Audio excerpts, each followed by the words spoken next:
President Biden is absolutely fit. Trump is the one who is crazy. I think he is the one who's a liar. He's the one who has proven that he cannot be trusted. Yes, the mentally disturbed Maxine Waters, Democrat, racist, member of the House of Representatives. It's the standard protocol for the radical left. Change the subject and attack. And with the Robert Hur report, that's what they've done. How dare you bring up my son, Beau? Well, we didn't bring up your son, Beau. You did. You have no soul. So they attack and they lie. They lie and they attack. Joe Biden is a liar, even though his brain doesn't work. He lies and he attacks. That's what the left does, the Democrats. And keep in mind the old Soviet/Russian playbook is to accuse the other guy. And this is the Russian playbook again, as defined by Victoria Nuland of the Obama administration. Under oath on Capitol Hill, the old Russian playbook is to accuse the other guy of doing whatever it is that you're doing. It is classic Russian technique to blame on the other guy what they're planning to do themselves. So when the Hur report came out saying that Joe Biden's brain doesn't work and he can't remember anything, they attacked Donald Trump and say that he can't remember anything either, because that'll make it all better. They change the subject and attack standard protocol, Soviet playbook, Russian playbook, to accuse you of what they have been accused of or what they know they're about to be accused of. When they rob the bank, they say, well, let's accuse them of robbing a bank before we rob a bank. And they do that all the time. It is a tactic that they use, a technique that they use to diffuse any attacks on them or any bad news that may be looming for them. They accuse you of being guilty of what they know they're guilty of, so that when the Republicans come out and accuse you of not having a memory, they're like, oh, yeah? It's the politics of I know you are, but what am I? You're a Democrat Party. Now, what do you think Joe Biden's going to do about Iran claiming that they own Antarctica? It's a continent, you know, commonly referred to as the seventh continent. It was my seventh continent when I visited with my best girl last year and went on the penguin hunt. They're not very fast. You can catch them. You got to have the right footwear because it can be slippery. But catching the penguins, not so hard. And lots of, what are they, humpback whales, hanging with the humpback whales, all that stuff. Antarctica is cool. But I'm glad we went last year because now apparently Iran owns it. The Islamic Republic of Iran, which enjoys funding thanks to Joe Biden and Barack Obama, who are not on our side. Not on our side. Yeah, but great stuff. The Hindustan Times and Fox News. I'm noticing the Washington Post and New York Times don't have any stories on Iran laying claim to Antarctica because they're bootlegs for Iran. They are bootlegs for Iran at the New York Times and the Washington Post and beyond because the Democrat Party are a gang of bootlegs for Iran who plan on wiping out the great Satan that is us, you see. And they've been saying this for some time now. Well, parts of this, even back in September of last year. Iranian Navy reiterates plans for a base in Antarctica. You know, there is a treaty in place, and no country can lay claim to Antarctica, but there are countries, including the United States and France and others, that have scientific outposts at the South Pole and elsewhere in Antarctica. And Antarctica used to be covered with trees, by the way. It was a forest long ago. You can still find petrified wood in Antarctica from the old forests that were there. You know why there was a forest there and there isn't now? Because climate change. Because the climate changes all the time. It always has. But now the insane, mentally ill, gender dysphoric Democrat Party and the rest of the left worldwide They're lying to us that they're going to make the climate better, I guess by making it colder. When in reality, we all want a warmer climate, more arable land for crops and for livestock, but they don't want us eating livestock. Yeah, and today's update is Iran declares Antarctica its property in direct challenge to Biden, global treaty. Iranian naval commander announces planned military base in South Pole. Well, that would be at the South Pole, not in the South Pole, but never mind that. And the dateline is Jerusalem. Iran's naval commander announced in a televised broadcast that the regime owns Antarctica and will build a military operation in the South Pole. That would be at the South Pole, but never mind that. We have property rights to the South Pole, he said. We have planned to raise our flag there and carry out military and scientific work, maybe spinning centrifuges and enriching uranium, advancing their ballistic missile program. Iranian Naval Commander Rear Admiral Shamran Irani. Just in case you don't know where he's from, his last name is Irani. So we got that. And this comes from the Middle East Media Research Center, also known as MEMRI. And MEMRI is a great organization. They monitor what's going on over there and let us know, because CNN and the New York Times don't. But there it is. They declared that Antarctica is theirs and you can't have it. Fox News Digital asked U.S. State Department spokesman in a recent if the recent American unfreezing of $6 billion in Iranian funds held in Qatar could be used by Iran to set up a base in Antarctica. And the liar, the spokesperson, said, no, Iran's funds held in Qatar may not be used for any activities in Antarctica. Sure. Tell them that, dimwits. So that's Iran. That's what they do. Yes, sir. All right, let's go to the telephones. Let's see. Let's go to Patty calling from Montclair, Virginia. Patty, you're on the Chris Plant Show. Hi, Chris. I'm confused. I need you to unconfuse me. Did not Biden have a little girl who was killed in that car accident when his first wife died? I'm a little, the facts of the situation I'm not that clear on.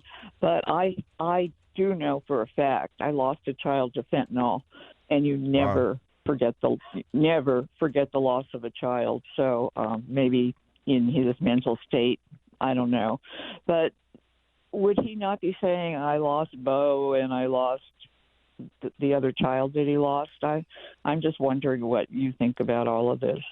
Well, I think Joe Biden, and he has had these terrible tragedies in his life, of course. In 1972, just before Christmas, it was December 18th, and he did lose Nelia Hunter Biden was his wife, and she was a teacher, his first wife, of course, and it was the daughter, I think, was named Naomi, right? And she was killed in the crash. Two sons, Bo and Hunter, were in the car, and they were critically injured in the car accident in 1972, but they survived. And what a horrific, horrible tragedy that is. And then much later, his son Bo, I think, may have been 52 years old. I'd have to look that up to be sure. Terrible things. He rarely talks about that, at least, Patty. And he's had these terrible losses. There's no doubt about it. And, now, more importantly, that he's president, the latest loss is his brain. It's his mind. Right, Patty?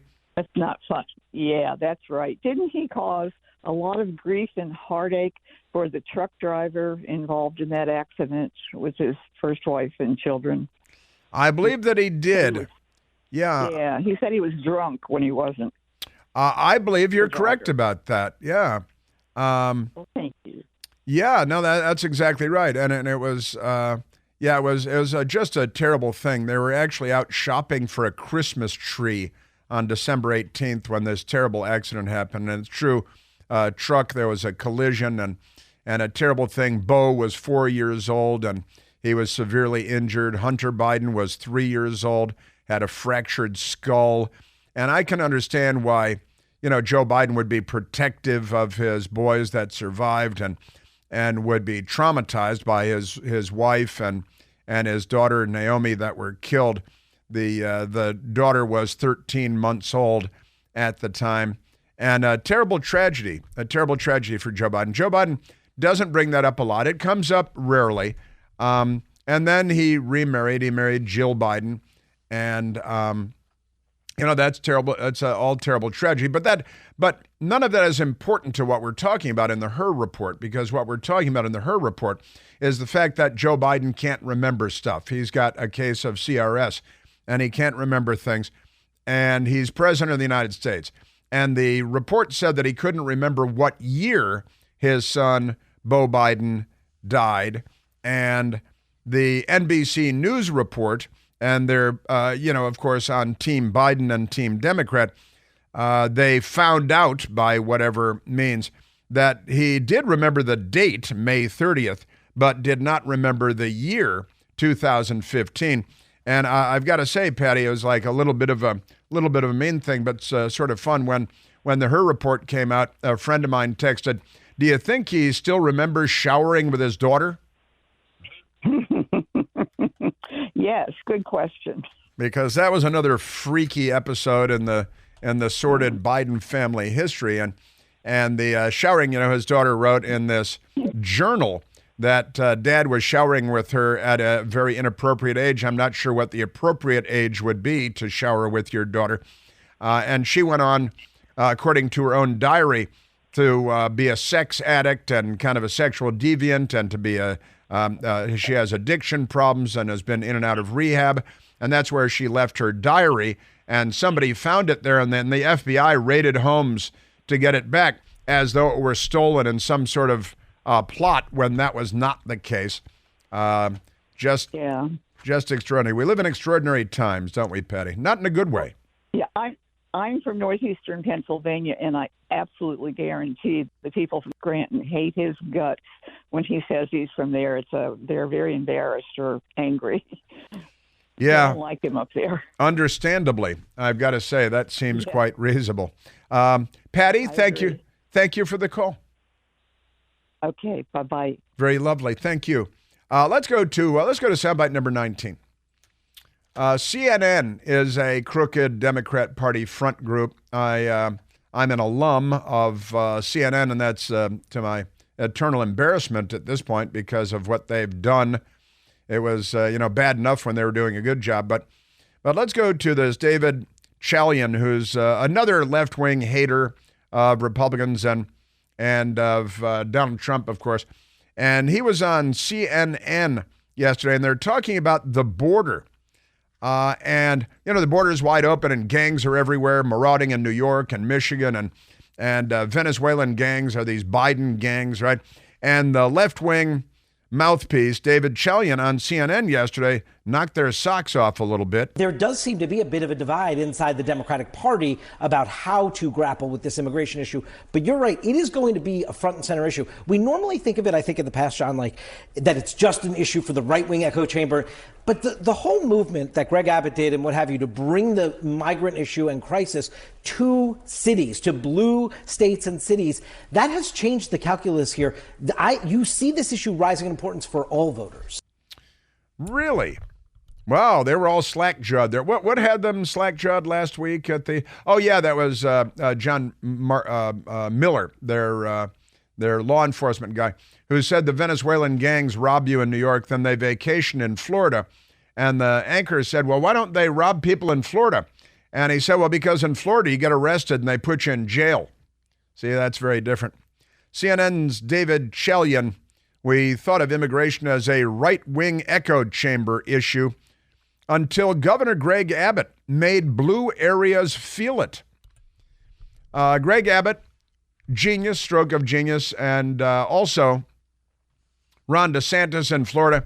Every damn illegal alien, gang member, criminal, marauding everywhere should be sent to Martha's Vineyard.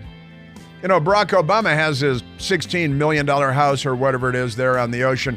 He's not worried about the rise of the oceans because, you know, that stopped when he was elected president. No more rise of the oceans. Yeah, we normally think of immigration as just an issue for the right-wing echo chamber. Now that Governor Greg Abbott has brought the immigrant issue and crisis to cities, Democrat-run cities, to blue states and cities, that has changed the calculus. Genius, and they attacked him for it, of course. Now they've got to eat it because they lie about everything all the time, and sometimes they get caught. Hey, it's Chris Plant, excited to tell you about our July 2024 Listener Sea Cruise. We'll be sailing around the British Isles, visiting Scotland and Ireland. Please join us. Visit ChrisPlantCruise.com. Now, Joe Biden is importing so many gang members from so many different Latin American countries. The whole gangs are coming in and taking over. And the Democrats think this is good because they want everyone to be murdered or to die of a fatal fentanyl overdose. The New York Post has a story today. National Guard urged to check migrants arriving in New York City for tattoos, gang tattoos, out of Venezuela. There is a Venezuelan gang that is Tren de Aragua. Tren de Aragua is the name of the gang, and they have their gang tattoos, as you might expect. And now the National Guard is being called on. Check for the Tren de Aragua tattoos. They're marauding through New York City and robbing people and clubbing people over the head. They're murderous gangs. And of course, President Trump warned us about this. He said they're emptying out their prisons. And it's true. Nicolas Maduro, a communist who calls himself a socialist in Venezuela, used to be the most economically prosperous country in all of Latin America. And then the commies took over and they stole everything and they ruined their own oil industry and their own economy. And now brave young men are withering away and they have to chase garbage trucks in the hope of getting scraps of other people's foods because socialism destroys the world.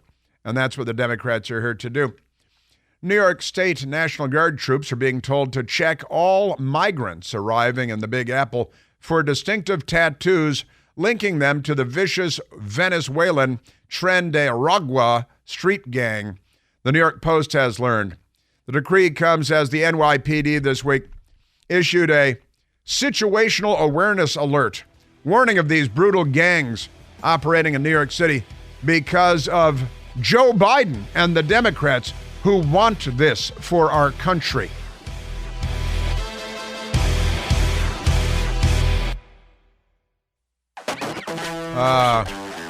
Democrats do a lot of very strange things. There's one in Texas that's got a hobby that not everyone has. I'll explain that in a moment.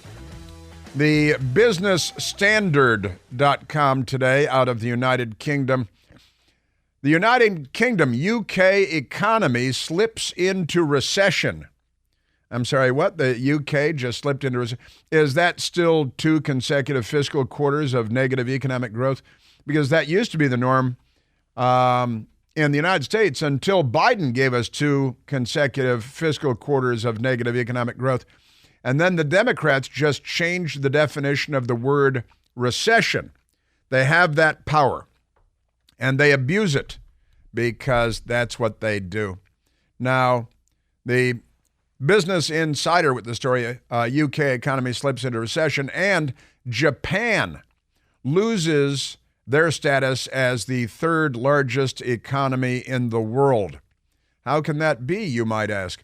Well, because they're on bad economic times. The economy in the United Kingdom sank into recession in the latter half of last year, giving a major blow to Prime Minister Rishi Sunak, who had promised to bring the economy on track after assuming office. High inflation Sound familiar? And the rising cost of living, sound familiar, were cited as the main reasons for the development as the UK's gross domestic product shrank by 0.3% in the fourth quarter of 2023, after contracting 0.1% in the prior 3 months, the official figures showed.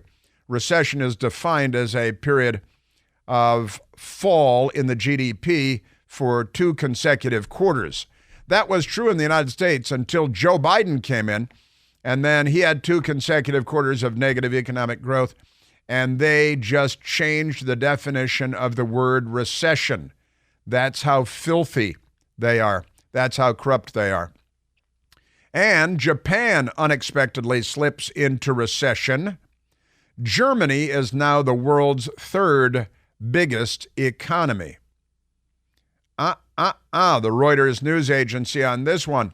Out of Tokyo, Japan unexpectedly slipped into a recession at the end of last year, losing its title as the world's 3rd biggest economy to Germany and raising doubts about when the central bank would begin to exit its decade-long ultra-loose monetary policy. We have ultra-loose monetary policy here, and we had 2 consecutive fiscal quarters of negative economic growth, but we just were told that that's no longer a recession. That's no longer the way we define recession, because Democrats lie all the time about everything. Now, speaking of Democrats, let me take you on a magical mystery tour of Texas, one of our 50 states. And pretty crazy story, I've got to say, out of Texas. Spring, Texas. Spring, Texas antique shops are under siege from a literal butt pirate. I'm sorry, what's that? Man goes around Texas thrift stores shoving antiques up his butt. That is another headline here. And this is a true story. Why go through the trouble of buying a butt plug when you could simply shove antiques up your butt? For one kilt-wearing villain, a man, a Democrat voter, dubbed the butt pirate in Texas, this question isn't hypothetical, but a way of life. The alleged pooting perp terrorizing antique stores in Spring, Texas by shoving vintage goods up his booty. See, here's the thing. He goes into the store and he inserts items from thrift stores and antique stores while wearing a kilt into his rectum. And then he goes to another place in the store and removes them and puts them back on the shelves. That is how police know that he's a Democrat. Because, Democrats have a lot of issues.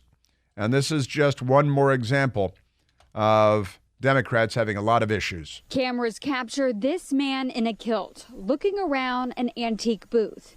He grabs an item off a shelf. He's then seen walking behind a bird cage. He appears to put the item under his kilt before putting it back on a shelf. What did they do with those products? They threw them away mostly. Mostly? What do you mean mostly?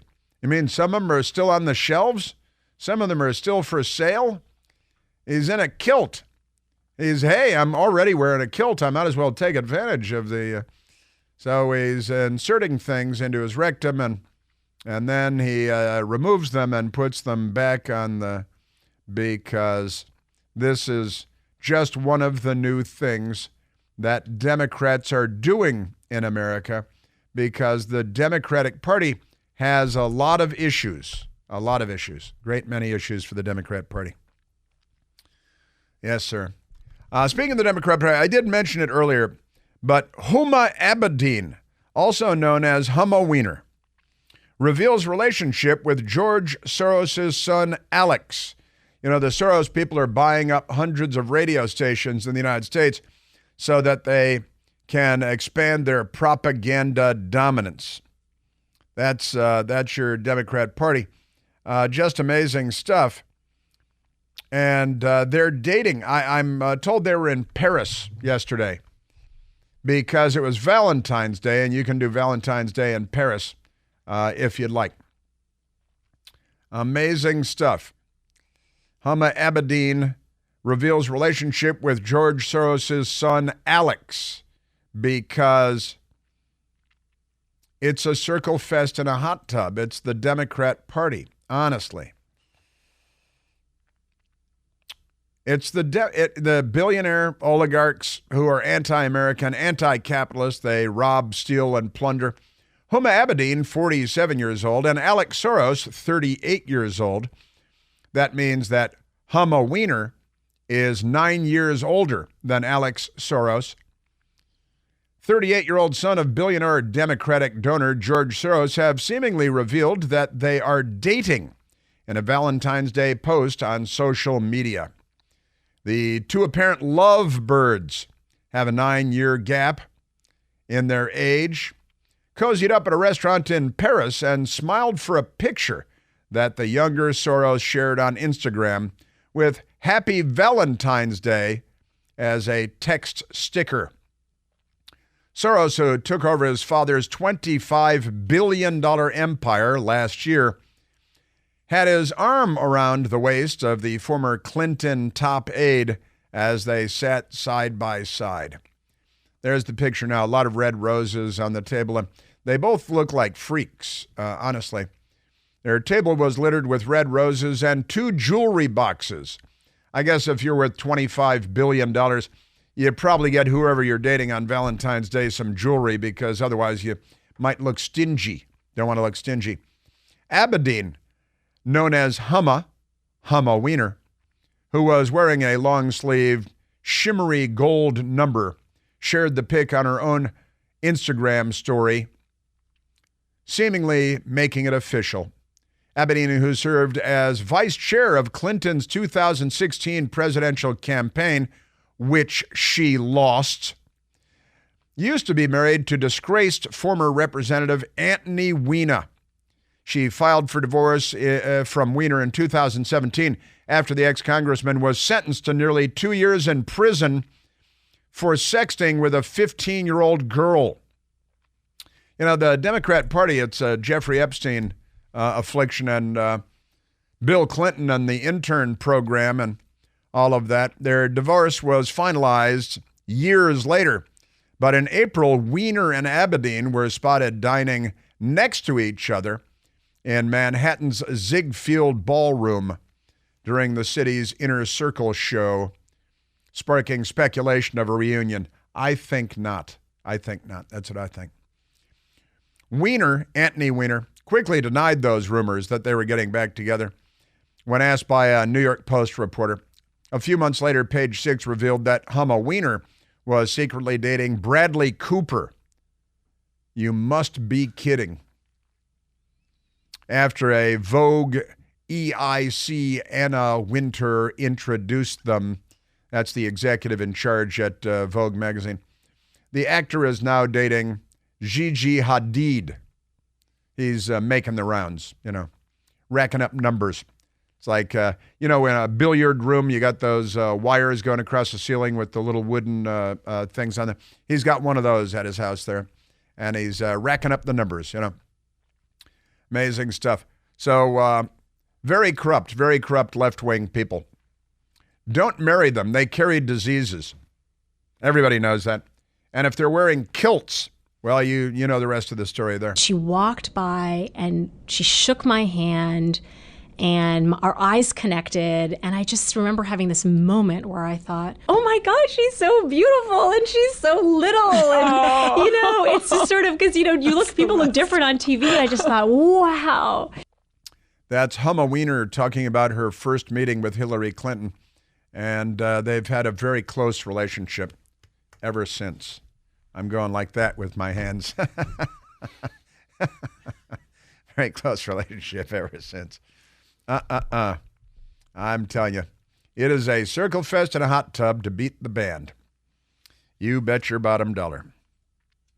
Left-wingers, Democrats, Biden voters showed up at the National Archives yesterday, where we house the Constitution, the Bill of Rights, other historic documents and historical documents defining the United States of America. And these Democrats, they poured containers of red powder, a red powder substance, all over now our sacred documents are contained in nuclear blast-proof vessels with blast-proof thick glass and so on. So they did not damage the Constitution or the Bill of Rights or any of the good stuff, but they poured the stuff all over themselves and our sacred documents at the National Archives. And these very, very uninterested, very, very slow-moving government security officers walked more slowly than I mean, honestly, I would walk faster than that if I were going to the electric chair. And these people moved so slowly that the video is unbelievable. And they asked everybody else to leave, and then they put the idiots on the ground and they handcuffed them. They should get at least 11 years in prison, like the Catholics that prayed outside an abortion clinic because they're pro-life, and the Democrats want to put them in prison for more than a decade. Here's the audio of the mentally ill Democrats in the National Archives. This country's founded on the conditions that all men are created equally and endowed with the inalienable rights of life, liberty, and created equal, unalienable rights. To have all these rights, not just wealthy white men. We all deserve clean air, water, food, and a livable climate. They're obviously mental cases. They're environmental cases. See, I think that's a kind of a portmanteau, a truncation. Not just for wealthy white men to breathe clean air. Wealthy white men breathe clean air. And if you're not a wealthy white man, you don't breathe clean air because of wealthy white. Now, these are the whitest people you've ever seen.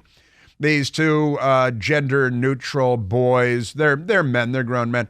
And they're Democrats, and they're pouring stuff all over the Constitution, the Bill of Rights, and other documents, and safely squirreled away in these literally nuclear blast-proof vessels inside the National Archives just off the mall in Washington, D.C. And the white people have been taught to hate white people by the left, and they don't think clean air is just for wealthy white men because their brains are almost as broken as Joe Biden's. We need to change how we do things. We need to change systems and value the lives and well-being of people over the profits of the many. The profits of the many. He meant the profits of the few. Please declare a kind emergency. This is terrifying. These are incredibly dumb people. And that's your Democrat Party today. We're raising millions of them. The Democrats call them voters. They call them their base. Speaking of their base, Representative Rashida Tlaib refuses to condemn rape and sexual violence as a weapon of war, as used by the radical Islamic jihadi terrorist death cult Hamas, which is looking forward to billions of dollars in funding from Joe Biden. Hamas is, in this $90-something billion bill with $60 billion for Ukraine. There are billions in there for Hamas and other radical Islamic terrorist jihadis because the Democrats are a death cult too. Far-left Representative Rashida Tlaib, Democrat Michigan, was the only member of the House of Representatives who declined to vote Wednesday for a resolution condemning the rape and sexual violence that Hamas leaders ordered members of the terror group to carry out during and after its monstrous October 7th attack in Israel. The House voted 418-0 to pass the resolution, led by Representative Lois Frankel, a Democrat from Florida, which calls on other nations to criminalize rape and sexual assault. Don't they already do that? And hold its perpetrators accountable. Don't they already do that? As well as on international bodies to unequivocally condemn the barbaric acts. But Rashida Tlaib just voted present because she's not sure. She thinks maybe it's okay for jihadis to torture, rape, and murder because she's a jihadi. And her constituents, a great many of her constituents are jihadis too.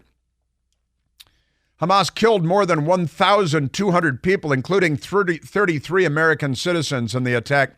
took another 240 hostage, raping, sexually abusing, raping and murdering while they're raping, according to multiple accounts.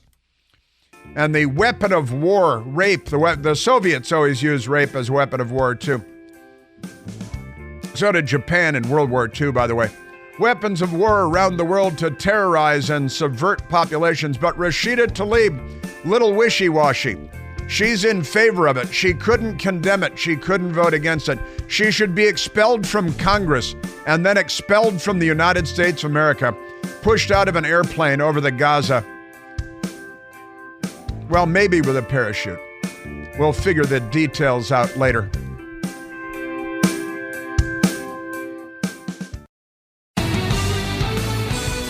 Now, this Fani Willis prosecutor, Trump prosecutor in Atlanta, is in big trouble today. And even MSDNC is saying it looks like she'll be thrown off the case and they'll have to start over again. But before we get to that, if I can get to that, I want to get to the White House spokeswoman yesterday. Cringe on Pierre. Listen to her talking about those terrible Republicans engaging in unconstitutional bipartisanship. History will not look kindly on House Republicans for this blatant act of what we believe to be unconstitutional bipartisanship. That's right. House Republicans, history will not look kindly on House Republicans for this blatant act of what we believe to be unconstitutional bipartisanship. Well, that explains everything, doesn't it? That's why Washington doesn't work. Bipartisanship is unconstitutional. I did not know that bipartisanship was unconstitutional until I learned that from Cringe on Pierre. I went to the White House website to check the transcript, and they crossed out the word bipartisanship and wrote the word partisanship in instead. They did. As though partisanship is unconstitutional. These are dumb people. MSDNC saying that Fani Willis has to go. Don't let the legalese fool you. This is epic. This is monumental. If things are going in the direction we think, Fani Willis lied to the court. It's game over for her. She will be disqualified. Left-wing political analyst on left-wing MSDNC, Fani Willis must go. And lied to the courts in official documents with her boyfriend, cheating. You know, he was a married man, and she's paying him hundreds of thousands of dollars. Pay no attention to that. And I hope Lynn from Kenosha calls back tomorrow.